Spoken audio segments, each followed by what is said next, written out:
Hello guys, in this video I'm going to show you how to set audio preferences on the Memrise application. But first of all, I just want to mention, please don't forget to subscribe to our channel, because at 100,000 subscribers we are going to show you all YouTube revenue statistics and growth strategy, how to make money online. So let's jump into it. First of all, open the application on your device. So that's the home screen, and you can find different buttons.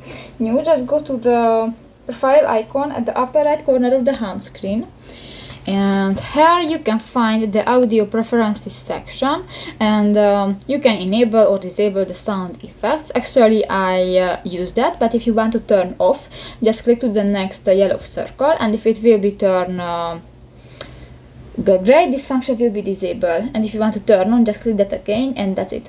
So that's pretty much it for this video, guys. See you in the next one. Bye bye.